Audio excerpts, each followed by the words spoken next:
अस्सलाम वालेकुम। सलाम, नमस्ते, सत श्री अकाल। उम्मीद करता हूँ फिट होंगे, बेहतरीन होंगे, अपनी लाइफ अच्छे से एंजॉय कर रहे होंगे। हम चारों की तरह आज एक और वीडियो, उसका टाइटल है वीडियो है जी, Pakistan plans to declare 300 wars on India over Kashmir after SC ruling on article 370। और वर्ल्ड अफेयर की वीडियो है जी। मेरा नाम है राणा मोहम्मद अली, मेरे साथ हैं Mohammad Sameer Khokhar, Nadeem Iqbal Janjua, Malik Saftar Iqbal. So guys, let's start.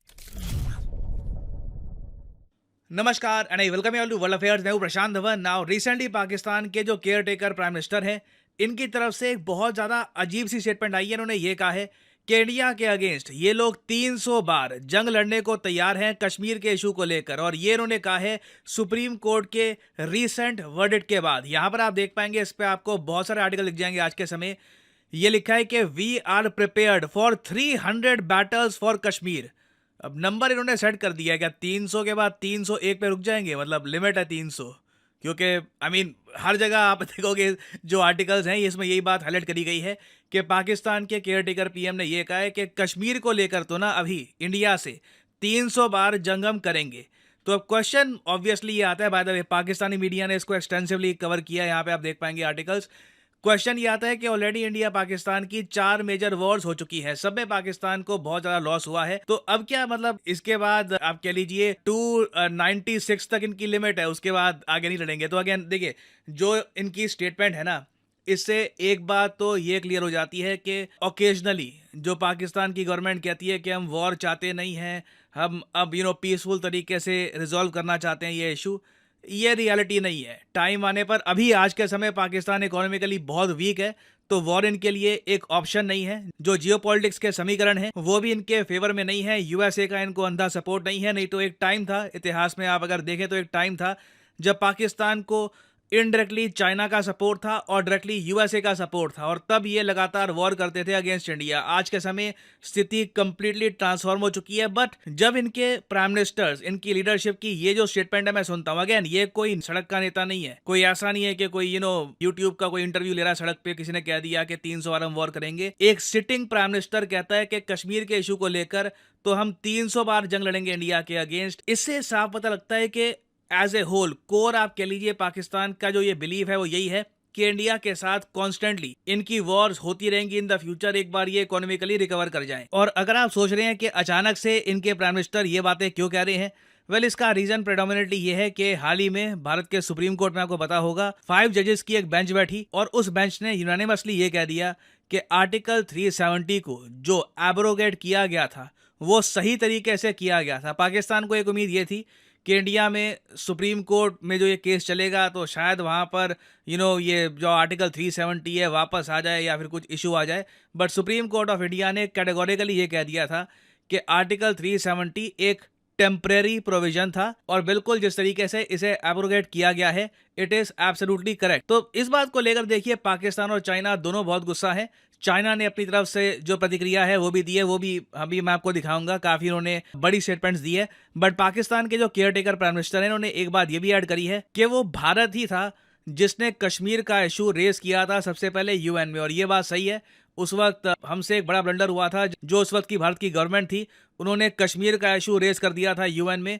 तब से आप कह लीजिए इस इशू का इंटरनेशनलाइजेशन हो गया, और इसी बात को ये रिपीट कर रहे हैं कि देखिए ये बात यूएन में है और यूएन सिक्योरिटी काउंसिल के रेजोल्यूशंस हैं कश्मीर को लेकर, तो इंडिया इन सबको इग्नोर नहीं कर सकता।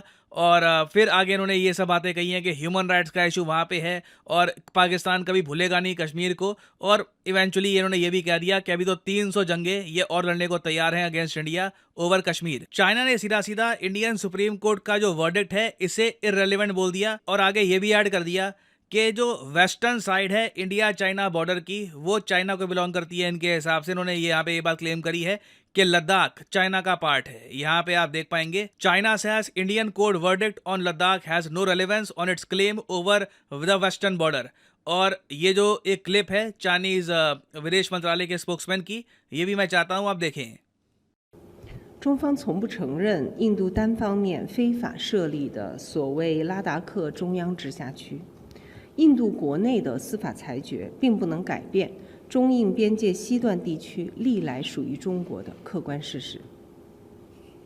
ना जो यहाँ पर वर्ड्स यूज किए हैं ना चाइना ने, ये काफी मैं कहूँगा हार्श है। एक डिप्लोमेटिक लैंग्वेज की अगर हम बात करें उसमें काफी हार्श माने जाएंगे, क्योंकि लिटरली ये कह रहे हैं कि जो यूनियन टेरिटरी ऑफ लद्दाख की गवर्नमेंट है ना, यही इलीगल तरीके से एस्टैब्लिश करी हुई है। तो पूरी गवर्नमेंट को ये इलीगल बता रहे हैं। ये यूजुअली आप कह लीजिए कंट्रीज ऐसे वर्ड्स का यूज अवॉइड करती है, स्पेशली इंडिया चाइना के केसेस में ना। तो मैक्सिमम ये कहते रहे कि हम इसको रिकॉग्नाइज करते नहीं है वगैरह, बट कैटेगोरिकली ये कहना कि जी ये illegally established Ladakh union territory, इससे साफ पता लगता है कि चाइना और पाकिस्तान के बीच में इस इशू पर बातचीत हुई है, डिस्कशन हुआ है कि सुप्रीम कोर्ट ऑफ इंडिया जो वर्डिक्ट देगा उसके बाद ये दोनों क्या रिएक्ट करेंगे, और सबसे हाईएस्ट पॉसिबल तरीके से जो दोनों कंट्रीज अफोर्ड कर सकते हैं उसी तरीके से दोनों रिएक्ट करेंगे। ऑफ कोर्स चाइना अफोर्ड नहीं कर सकता ये कहना कि इंडिया के अगेंस्ट हम वॉर्स करेंगे, क्योंकि ऑलरेडी ये बहुत ज़्यादा उलझे हुए हैं ताइवान में, और यूएस के साथ इनके और बहुत सारे इश्यूज हैं। तो इंडिया के साथ अगर ये वॉर करने को ये सोचते हैं तो ऑब्वियसली ताइवान तो भूल ही जाइए, इनको कभी मिलेगा नहीं उस केस में, तो वो ऐसा बोलेंगे भी नहीं। पाकिस्तान ऑफ कोर्स ये बात ओपनली कह सकता है क्योंकि उनके पास हारने को कुछ है नहीं कि इंडिया के अगेंस्ट वो वॉर भी करेंगे कश्मीर के इशू को लेकर। तो अगेन देखिए दोनों की स्टेटमेंट्स का कुछ इतना आप कह लीजिए वेट है नहीं ओवरऑल जियोपॉलिटिकल टर्म्स में, क्योंकि इंडिया के सामने अब एक क्लियर रोड मैप है। हमें जम्मू कश्मीर लद्दाख रीजन को डेवलप करना है। डेवलप ऐसा करना है कि यहाँ पे टूरिज्म आए, लोग काफ़ी हद तक इन्वेस्ट करें, यहाँ पर इंफ्रास्ट्रक्चर अच्छा बिल्ड हो, और यही सबसे बढ़िया जवाब होगा चाइना और पाकिस्तान को कि आपकी जो ये स्टेटमेंट्स है ना एक्चुअली ये इररेलेवेंट है। सुप्रीम कोर्ट ने जो कहा है वो इररेलेवेंट नहीं है, जो आप लोगों की स्टेटमेंट्स है ये रेलेवेंट है, क्योंकि ग्राउंड पर आपकी स्टेटमेंट के बाद भी कुछ चेंज नहीं होगा। लद्दाख में भारत की सरकार रहेगी, जम्मू कश्मीर में भारत की सरकार रहेगी, और साथ ही साथ दोनों जो रीजन्स हैं ये इंडिया के साथ ही रहकर डेवलप करेंगे। और जहाँ तक मैंने बहुत सारी रिपोर्ट्स रिसेंटली स्टडी करी है, एक इंडिकेशन साफ मिल रही है कि 2024 में आप देखोगे कश्मीर में ना मेगा इन्वेस्टमेंट्स अनाउंस की जाएंगी। तो उससे रिलेटेड कुछ अगर अपडेट्स आती हैं तो मैं आपके लिए अलग से उस पर वीडियो बाद में ले आऊँगा। नाउ फाइनली मैं यहाँ पे आपसे पूछूंगा एक क्वेश्चन। ये क्वेश्चन आपके सामने है कि बीसीसीआई ने हाल ही में इनमें से किस क्रिकेटर की जो जर्सी है, जर्सी नंबर, ये रिटायर कर दी है कि आज के बाद कोई भी क्रिकेटर इस जर्सी नंबर को नहीं पहनेगा। ये हैं यहाँ पे आपकी ऑप्शंस: विराट कोहली, सूर्य कुमार यादव, युवराज सिंह या फिर MS धोनी। ये काफ़ी न्यूज़ में था हाल ही में। कमेंट सेक्शन में करिए उत्तर। सही आंसर जो लोग करेंगे, कोशिश करूंगा कि उनकी कमेंट को मैं हार्ट दे दूं ताकि बाकी लोग समझ पाएं कि सही उत्तर क्या है। और फाइनली यहाँ पर मैं ये भी ऐड करना चाहूँगा आप लोगों के लिए एक बहुत ही इंपॉर्टेंट अनाउंसमेंट। कल सुबह 11 बजे अनअकैडमी का एक फ्री ऑफ कॉस्ट टेस्ट होगा। इस टेस्ट को आप अटेम्प्ट करिए। आपके क्वेश्चन गलत होते हैं, सही होते हैं, डज नॉट मैटर, आप बहुत सारे एक्साइटिंग प्राइजेस जीत पाएंगे। सिंपली क्या करो, ये जो वीडियो देख रहे हो इसके कमेंट सेक्शन में जाओ, यहाँ पे पिन कमेंट में आपको लिंक मिल जाएगा, यहाँ पर इस लिंक पर करो क्लिक और यहाँ पे आपके सामने ये पेज खुल जाएगा। यहाँ पे करिए रजिस्टर और कोड आपसे मांगेंगे, कोड यहाँ पे डाल देना PD10 और फिर कल सुबह 11 बजे आपका टेस्ट होगा अनअकैडमी के प्लेटफॉर्म पर। और अगर आप यहाँ पे बस पार्टिसिपेट ही करते हैं तो आप Amazon गिफ्ट वाउचर जीत पाएंगे। उसके अलावा अगर आपकी यहाँ पर रैंक आती है तो यहाँ पे आप मैकबुक जीत सकते हैं, आपको स्कॉलरशिप मिलेगी फ्रॉम अनअकैडमी, आप एक दिन बिता पाएंगे एक IAS ऑफिसर के साथ। तो बहुत सारे एक्साइटिंग प्राइसेस हैं। याद रखिएगा कल सुबह 11 बजे ये टेस्ट होगा, 11 से 12 के बीच में लाइव टेस्ट होगा पूरे भारत में। उसी टाइम ये टेस्ट को अटेम्प्ट करना, तभी ये प्राइजेस आपको मिल सकते हैं। बाद में ये टेस्ट अटेम्प्ट करोगे 12:30 बजे 1 बजे के आसपास, तब टेस्ट तो अटेम्प्ट हो जाएगा, ज्ञान की प्राप्ति आपको फिर भी होगी, बट जो प्राइजेस हैं उसके लिए आप क्वालिफाई नहीं करेंगे। तो याद रखिएगा कल मतलब कि 17 दिसंबर 2023 को सुबह 11 बजे टेस्ट होगा। Be prepared for it, use code PD10 and enrol for it. So this is the end of the video. Thanks for listening, and as always, may the gods watch over you.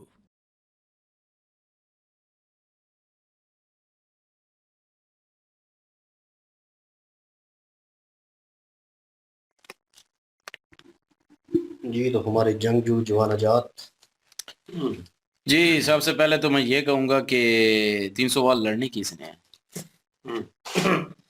और people ready हो जाएं जी। ये हमारे take care जो prime minister हैं काकड़ साहब, उन्होंने ये बयान दिया है कि जी पीपल तैयार हो जाएं और 300 वार लड़े कश्मीर पे। पीपल ने क्या लड़नी है? आप लोग किस लिए हैं? आप लड़े जाके, पीपल क्यों लड़े?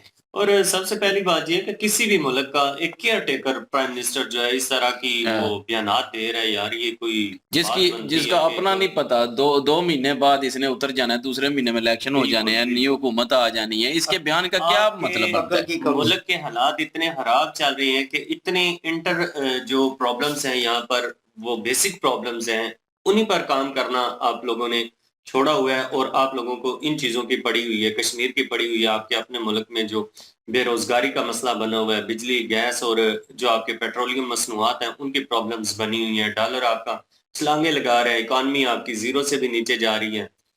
हर हाल में, हर प्रॉब्लम्स में आप बुरे तरीके से मात खा रहे हैं और इस पोजीशन में एक केयर टेकर प्राइम मिनिस्टर जो है वो इस तरह का बयान दे के मुल्क को किसी नई इम्तिहान में डालने वाली बात है।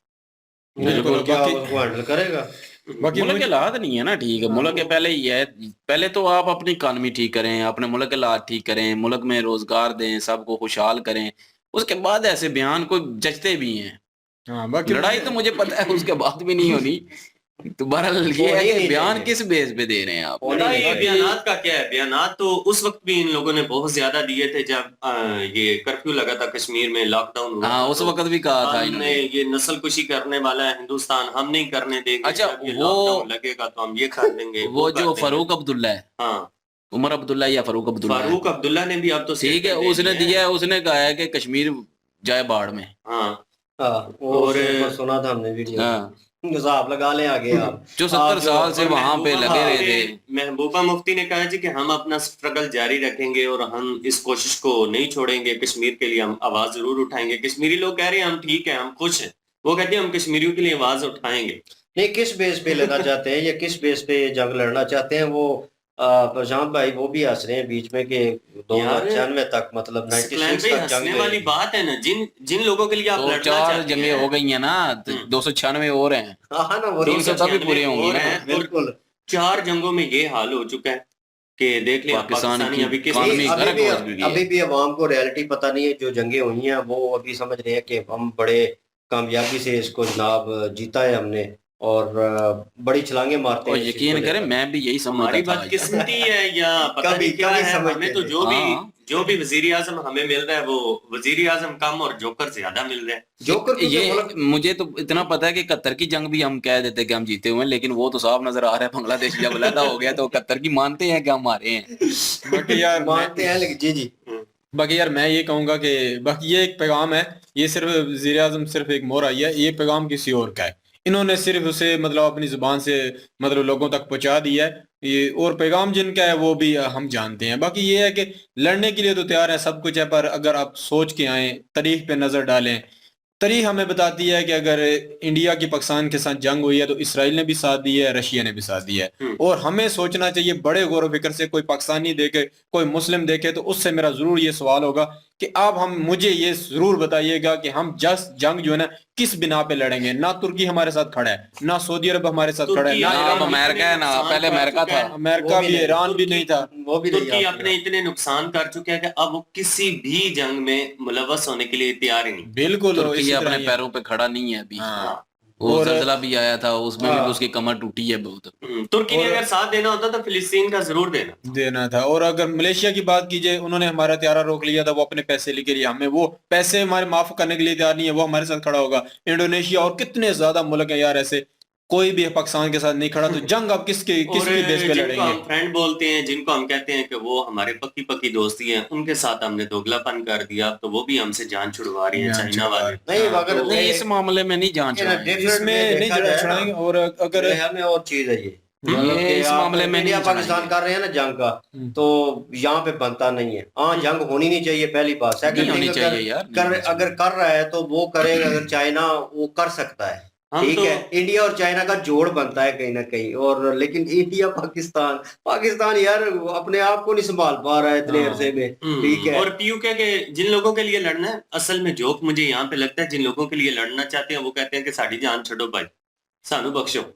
वो तो ये हम्म। मान्य तो तब ना आप अवाम से इंटरव्यू ले लें ऑन रोड जाके, वो पाकिस्तानी अवाम की वो बात एक- कर रहा हूं, तो वो इस तरह का रिएक्ट करेंगे कि कश्मीर हमारा है और मजहब को उसके साथ रिलेटेड नहीं, करके वो नारे पहले लगाएंगे। करते थे, अब नहीं अब नहीं करेंगे। करते। मैंने एक अब नहीं करते, मैंने शोएब चौधरी देखा है की ना। वीडियो मैंने देखी है, उसने भी वाज़ेह लफ्जों में काकड़ साहब को कहा है कि आप जंग किस बिना पे लड़ना चाहते हैं, आपके पास क्या है कि आप जंग लड़ रहे हैं इंडिया से। यकीन करो बड़े जबरदस्त सवाल लेके आए हैं लोग, तो इनका जवाब नहीं दे पाएगा कोई। वही बाकी कह मैं रहा हूं बात ना कि करूं ना, अब नहीं करता कोई अगर भी। बात करूं रशिया और यूक्रेन, कितना बड़ा मुल्क और छोटे से मुल्क के दरमियान जब जंग हुई है तो रशिया को इंडिया से कहना पड़ा कि हमारे हथियार वापस करो, हमें जंग में इस्तेमाल करने हैं। इतना बड़ा मुल्क, इतना स्ट्रॉन्ग मुल्क भी ये कह सकता है। और अगर बात की जाए इसराइल और फलस्तीन की जंग की, तो इसराइल के पास, मैंने पिछली रिपोर्ट एक देखी है, उसमें पता नहीं कितने मुल्कों का नाम लिया कि उन्होंने असलहा इतना भेजा है और वो जंग लड़ रहे हैं। तो और ये इकोनॉमिक जंगे यार तौर पर भी सपोर्ट किया जो ना। खेल सारा है, खेल समझते हैं कोई पाकिस्तान इकानमी जंगों के को। बगैर आजकल जंगे नहीं है, नहीं तो होती है। पाकिस्तान के पास इकानमी नहीं है ना। कानूनी नहीं है, सोचने की बात है इसके ऊपर। तो मैं तो यही कहता हूँ कि जंग ना ही हो तो बेहतर है यार। बिल्कुल। मुल्क के हालात पहले ही ठीक नहीं है, डूब जाएगा मुल्क। हम बिल्कुल। कहते हैं कि जंग लड़ो,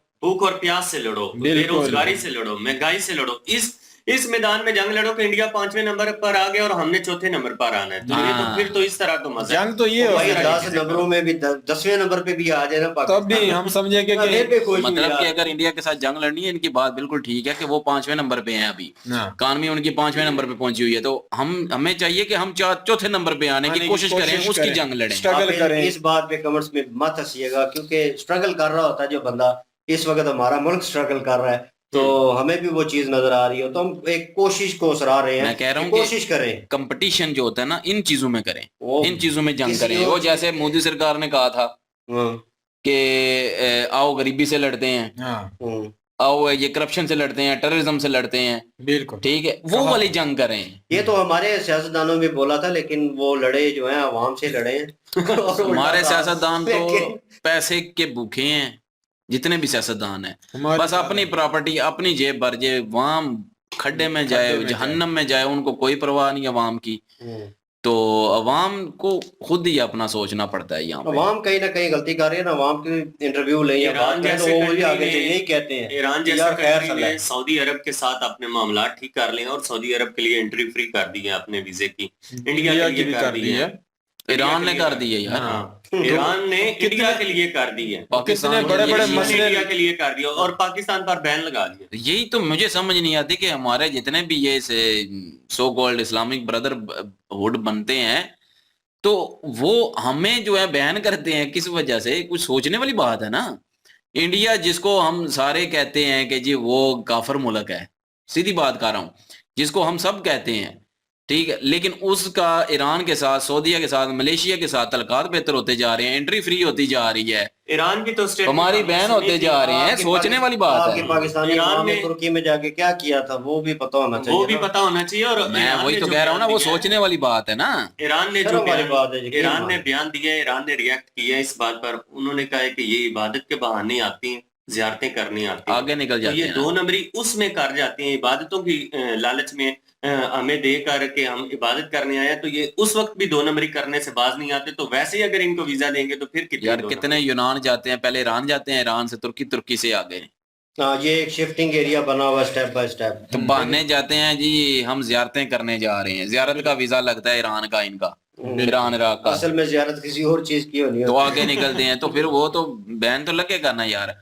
बाहर हरकतें अपनी ठीक नहीं है। लीगल तरीके से जाएं, हर कोई जाता है यार, इंडिया से भी लोग जाते हैं, लेकिन मैं कहता हूँ कि लीगल तरीके से पाकिस्तान से भी जाएं। ये फिर वही बात आ जाती है ना कि सिस्टम उनका पढ़ाई का बेसिक जो चीजें हैं वो तो ठीक है, उनकी लेकिन rules ठीक है। कहीं जगह पे ना गवर्नमेंट लेवल पे भी होता है, ऊपर वाली सरकार लेवल पे भी होता है ये अभी सारा। लास्ट टाइम आपने ये सुना होगा, चीजें- ये इन्होंने भी सरकारों के सरकार के तलकात अच्छे हों ना, तो फिर ये वीजे लीगल तरीके से भी लग कनाडा- जाते हैं, मजदूरी के लिए ले जाएं। कैनेडियन किसी भी वीजा जो कंट्री की अवाम जो होती इन्होंने किसी सियासतदान ने बोला था जनाब, आके पॉलिटिशियन ने, कि हम आपको वीजे दे रहे हैं, और कनाडा के ओपन हुए थे, तो जाएं आप विजिट करें ये वो। अब जो उनकी ऑफिशियल वेबसाइट है उस पे जाके लोगों ने अप्लाई किया, ठीक है, लोगों का पैसा खा गए। किधर गया ये तो पैसा? जेंटर बेगमानी ऐसे कर ही गए होता हैं है ना। ना, ऐसे ही होता है। लेकिन ये चीज जो होती है ना, किसी भी कंट्री की खारजा पॉलिसी जितनी स्ट्रांग होती है उतनी ज्यादा उसके लिए इंटरनेशनल लेवल पर आसानियां होती हैं। बिल्कुल। तो ये तो आपकी बात जो ठीक है। खारजा पॉलिसी है वो प्रोग्राम वाला हिसाब हो गया। और हम तो बढ़ गया। तो उसका हम तो क्या यार होगा? यही दुआ करते हैं कि पाकिस्तान के हालात ठीक हों, अपने पैरों पे जंगों खड़ा हो। जंगों की ये सोचना बंद करें जंगों यार, की तमन्ना जंगों की मैं भी नहीं अब करता, और ना खत्म हम में से करें कोई यार। करता है। और बस यही चाहते हैं कि हर बंदे के हालात ठीक हों, हर बंदे के, वहाँ चाहे वो कमर्स किसी भी आया मुल्क हुआ में था। क्यों नहीं है। कल कमर्स आया हुआ था कि बस करें, खुदा का नाम है, ये क्या जंग आपके, आप मुसलमानों के ज़हन में जंग ही रहती है। बिल्कुल ये 24 घंटे यही ख्याल रहते हैं और कोई सोच नहीं है तरक्की करने की या आगे बढ़ने की। तो बिल्कुल। मीन्स के कमर्स उनका ठीक था, नो डाउट। हम भी उन चीजों में से निकल गए हैं, हम तो कोसते हैं इस चीज को, हमें शर्मिंदगी होती है, ऐसी हंसी बातें भी सर। आती है यार इस तरह के, मतलब ये जो कमेंट्स आते हैं, ये वीडियोस आती हैं, या कुछ भी बयान किसी किस्म का भी आता है। बहरहाल वीडियो अच्छी थी, और वो जो चाइना और इंडिया का मामला है, वो दोनों मुल्क स्ट्रांग है जी, संभाल लेंगे अपने आप को, तो वो एडजस्टमेंट कर लेंगे, पाकिस्तान की तरफ बेवकूफ नहीं है। तो वीडियो अच्छी थी, लाइक करें, शेयर करें, सब्सक्राइब करें। इंशाल्लाह मिलते हैं नेक्स्ट वीडियो में। अपना ख्याल रखिएगा, दुआ में याद रखिएगा। तब तक के लिए अल्लाह हाफिज, पीस।